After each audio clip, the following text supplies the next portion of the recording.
کا جو واقعہ ہے یہ افواج پاکستان اور خاص طور پر سپہ سالار جناب جنرل عاصم منیر صاحب کے خلاف ایک سوچی سمجھی سازش تھی، اور اس کا مقصد جناب عاصم منیر صاحب کے خلاف ادارے کے اندر ہی بغاوت کو پیدا کرنا تھا۔ یہ شہباز شریف صاحب بھی یہ بات کہہ چکے ہیں، بلکہ اب سے 2 دن پہلے یہ جو ہیں انوار اللہ کاکڑ صاحب ہمارے جو کیئر ٹیکر پرائم منسٹر ہیں، انہوں نے بھی اس بات کا برملا ذکر کیا اور انہوں نے کہا کہ جناب یہ واقعتاً ایک سازش تھی اور اس سازش کا مقصد جو فوج کی کمان ہے اس میں تبدیلی تھی۔ اس کا مطلب یہ ہے کہ یہ ایک سیریس ایلیگیشن ہے، ایک سیریس کیسز ہیں، اور ان سیریس کیسز کے جو کانسیکوینسز ہیں وہ بھی نہایت سیریس ہیں۔ اور سب سے بڑھ کر یہ کہ میں نے اب سے کچھ دیر پہلے پنجاب گورنمنٹ کا ایک اجلاس ہوا اور میرے خیال سے ان کی کیبنٹ کا اجلاس تھا، اور اس میں انہوں نے ایک فیصلے کی توثیق کی ہے۔ وہ فیصلہ بھی عمران خان صاحب کے لیے ایک بہت زیادہ بڑی مشکل کریٹ کرنے جا رہا ہے، کیونکہ اس فیصلے میں گورنمنٹ آف پنجاب نے 9 مئی کے واقعات کا ان کیمرہ اور جیل میں ٹرائل کرنے کا فیصلہ کیا ہے۔ یعنی اب 9 مئی کے تمام ملزمان کا جو ٹرائل ہے وہ ان کے متعلقہ کو جو ہے جیل جہاں پر وہ رکھے گئے ہیں جیل کے اندر ہی ہوں گے۔ اس کا مطلب یہ ہے کہ اب جو نئی ایف آئی آرز میں عمران خان صاحب کی گرفتاری ڈالی جائے گی، ان تمام ایف آئی آرز میں جو کارروائی ہوگی وہ جیل ٹرائل ہی ہوگا، اور عمران خان صاحب کے لیے اور 9 مئی کے واقعات میں دیگر ملوث افراد کے لیے جیل سے نکلنا بہت ہی زیادہ مشکل ہو جائے گا۔ لہٰذا عمران خان صاحب کے لیے جو فیصلہ محفوظ کیا گیا تھا وہ پنجاب گورنمنٹ کے اس فیصلے کہ جناب جو ٹرائل ہے وہ جیل میں ہی ہوگا کے بعد امید کی جا سکتی ہے کہ یہ جلد آ جائے گا۔ دوسری جانب جو دوسرا امپورٹنٹ ایسپیکٹ ہے جو کل کے واقعات ہیں اس میں وہ ہے عارف علوی صاحب، اور عارف علوی صاحب کی طرف سے کل پھر ایک مرتبہ اس بات کی کوشش کی گئی تھی کہ وہ جو انتخابات ہیں ان کی تاریخ کا اعلان کرے، لیکن کل پھر عارف علوی صاحب کو اس بارے سے روک دیا گیا کہ جناب آپ یہ کارروائی نہ کریں، اور اس کے کانسیکوینسز میں جو میرا خیال ہے کہ جو ریزنٹمنٹ سامنے آ رہی ہے وہ بہت ہی حد تک کافی ہے، اور یہ بات سمجھانے کے لیے میرا خیال ہے کہ یہ 2 نقطے ہی کافی ہیں کہ اب یہ جو لاڈ چاٹ ہے یہ بہت حد تک ختم ہونے جا رہا ہے۔ اگر آپ آج عمران خان صاحب کی سائفر کیس میں ہونے والی کارروائی کا ذکر کروں تو اس میں خصوصی عدالت کے جج ابو الحسنات ذوالقرنین نے اٹک جیل میں سائفر کیس کی ان کیمرہ سماعت کی۔ سیکرٹ ایکٹ کے تحت یہ عدالت قائم کی گئی تھی، اور اس عدالت نے جب آج اس مقدمے کی سماعت کی تو عمران خان صاحب کا 14 روزہ جسمانی ریمانڈ کی مدت ختم ہو رہی تھی۔ عدالت نے پہلا کام یہ کیا کہ عمران خان صاحب کا جو مدت ریمانڈ ہے اس میں 26 سپتمبر تک کی توسیع کر دی گئی ہے۔ اس کا مطلب یہ ہے کہ عمران خان صاحب کا جو ریمانڈ ہے وہ 26 سپتمبر تک جاری رہے گا، اور اس کے ساتھ ساتھ عدالت نے ایف آئی اے کو ہدایت کی ہے کہ وہ سائفر کیس میں جو چلان ہے اور گواہوں کی جو فہرست ہے وہ عدالت کے روبرو پیش کرے۔ اس بات کا مطلب کیا ہے؟ اس بات کا مطلب یہ ہے کہ کیس اب باضابطہ طور پر چلایا جائے گا۔ سب سے پہلے چلان آئے گا، چلان کے اگینسٹ عمران خان صاحب کو چارج شیٹ کیا جائے گا۔ وہ ممکنہ طور پر 26 سپٹمبر کو اگر چلان آئے گا اس کی کاپیز جو ہیں وہ وکلا میں اور دیگر جو مختلف فریقین ہیں اس مقدمے کے ان کے اس میں تقسیم کی جائیں گی، اور اس کے بعد میرا خیال ہے کہ زیادہ ٹائم نہیں دیا جائے گا، 2-4 دن کا ٹائم دیا جائے گا، اور اس کے بعد عمران خان صاحب پر جیل میں ہی فرد جرم عائد کر دی جائے گی۔ فرد جرم عائد کرنے کے بعد باضابطہ طور پر کیس ٹرائل ہوگا اور گواہوں کے بیانات جو ہیں وہ ریکارڈ ہوں گے۔ اور اس کیس میں گواہ کون ہیں؟ اس کیس میں گواہ ہیں جناب شاہ محمود قریشی صاحب، اس کیس میں گواہ ہیں جناب اسد عمر صاحب، اس کیس میں گواہ ہیں جناب فیصل باؤڈا صاحب، اس کیس میں گواہ ہیں جناب پرویز خٹک صاحب، اس کیس میں گواہ ہیں جناب شیرین مزاری صاحبہ۔ یہ وہ تمام لوگ ہیں جو عمران خان کی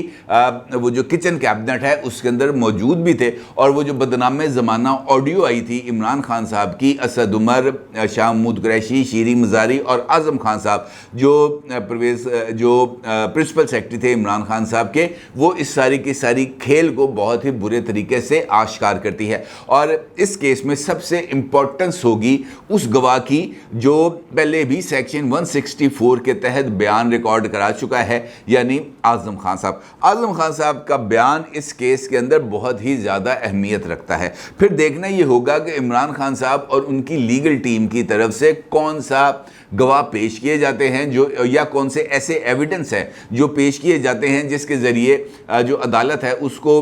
اس بارے میں اطمینان دلایا جائے کہ سائفر کا جو معاملہ ہے وہ عمران خان کی سازش نہیں تھی بلکہ یہ ایک اوریجنل ایکٹیویٹی تھی اور عمران خان نے ایک سازش کے تحت اس معاملے کو نہیں اٹھایا تھا. یہ ان کی طرف سے ایویڈنس آئے گا اور اس کے بعد یہ کیس کلوز ہو جائے گا, دلائل ہوں گے, گواہوں پر جرح ہوگی, کیس کلوز ہو جائے گا اور اس کے بعد فیصلہ آئے گا. وہ فیصلہ اس کیس کے اندر کیا ہو سکتا ہے؟ اس کیس میں جس کا میں آپ کے ساتھ ذکر کر رہا ہوں یہ کیس بھی بہت زیادہ سنگین ہے. اس کیس میں عمران خان صاحب کو 7 سے لے کر 14 سال تک کی سزا اور 20 لاکھ روپیہ جرمانہ یا دونوں سزائیں ان کو دی جا سکتی ہیں, یعنی قید کی بھی اور جرمانے کی سزا دونوں عمران خان صاحب کو دی جا سکتی ہیں اگر عدالت ان کے اوپر جرم ثابت ہو جائے تو. اس کے ساتھ ساتھ جو ایک اور امپورٹنٹ ڈیولپمنٹ ہے وہ عمران خان صاحب کی لیگل ٹیم میں تبدیلی کی ہے. شہباز گل صاحب کی طرف سے ایک ٹویٹ کیا گیا ہے اور اس ٹویٹ میں انہوں نے اس بات کا ذکر کیا ہے, بلکہ انہوں نے ایک وی لاگ کیا ہے. انہوں نے اپنے ساتھ اپنے اس ٹویٹ کے اندر اپنے وی لاگ کا لنک کا جو ہے وہ اسکرین شاٹ بھی لگایا ہے اور انہوں نے اس بات کا ذکر کیا ہے کہ عمران خان صاحب کی لیگل ٹیم میں تبدیلی کی جا رہی ہے. اور لیگل ٹیم میں انہوں نے سوال پوچھا ہے کہ جناب لیگل ٹیم کو اب ہیڈ کون کرے گا, اور اس کے ساتھ ساتھ اس بات کا انہوں نے اشارہ دے دیا ہے کہ اب عمران خان صاحب کی لیگل ٹیم میں اگر تبدیلی ہوتی ہے تو اس کا مطلب یہ ہے کہ اس وقت عمران خان صاحب کی لیگل ٹیم کو ہیڈ کر رہے ہیں سلمان صفدر صاحب. سلمان صفدر صاحب سے پہلے عمران خان کی لیگل ٹیم کو ہیڈ کر رہے تھے خواجہ حارث صاحب. خواجہ حارث صاحب نے عمران خان کے کیس کو چھوڑ دیا اور اب جو سلمان صفدر صاحب ہیں وہ اس کو لیڈ کر رہے ہیں اور ان کے ساتھ شیر افضل مروت صاحب ہیں, ان کے ساتھ اسکندر اعجاز بٹر ایڈوکیٹ ہیں اور انتظار حسین پنچھوتا ہیں, نعیم حسین پنچھوتا ہیں اور نیازی صاحب, زبیر نیازی صاحب کر کے ان کا کوئی نام ہے, وہ بھی عمران خان صاحب کی لیگل ٹیم میں ہیں اور وہ مختلف کیسز میں عمران خان صاحب کو ڈیفینڈ کر رہے ہیں مختلف عدالتوں میں.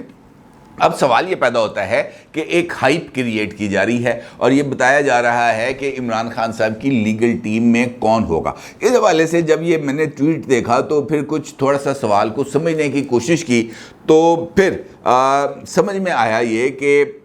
سلمان اکرم راجہ صاحب بڑے معروف وکیل ہیں, بڑے سمجھدار اور کیس کے اندر خاصی ان کی کمانڈ ہوتی ہے. سلمان اکرم راجہ صاحب کو عمران خان صاحب کی لیگل ٹیم کا ہیڈ مقرر کیا جا رہا ہے اور سلمان اکرم راجہ صاحب اب فیوچر میں جو مختلف کیسز ہیں عمران خان صاحب کے جو مختلف عدالتوں میں زیر سماعت ہوں گے, چاہے وہ سائفر ہے, چاہے وہ توشہ خانہ ہے, چاہے وہ 190 ملین پاؤنڈ سے متعلق القادر ٹرسٹ کیس ہے یا وہ 9 مئی کے واقعات پر مبنی 10 FIRs ہیں, ان تمام کیسز میں سلمان اکرم راجہ صاحب عمران خان صاحب کی لیگل ٹیم کو ہیڈ کریں گے. اور اس کے ساتھ ساتھ جو کانسٹیٹیوشنل پٹیشنز عمران خان صاحب کی طرف سے مختلف عدالتوں میں خاص طور پر سپریم کورٹ آف پاکستان میں دائر کی ہیں, اس میں بھی سلمان اکرم راجہ صاحب ہی پاکستان میں عمران خان صاحب کے کیسز کو ڈیفینڈ کریں گے. اور سپریم کورٹ آف پاکستان میں جو اور وکلاء ہیں وہ بھی, جن میں علی ظفر صاحب ہیں, وہ بھی سلمان اکرم راجہ صاحب کے ساتھ عمران خان صاحب کی لیگل ٹیم میں ہوں گے. اس کا مطلب یہ ہے جناب کہ سپٹمبر سے لے کر اکتوبر تک کے یہ جو ٹائم ہے کچھ زیادہ تیز رفتار ایونٹس یہاں پر ہونے جا رہے ہیں, کیونکہ ان تمام چیزوں کی لنکج جا کر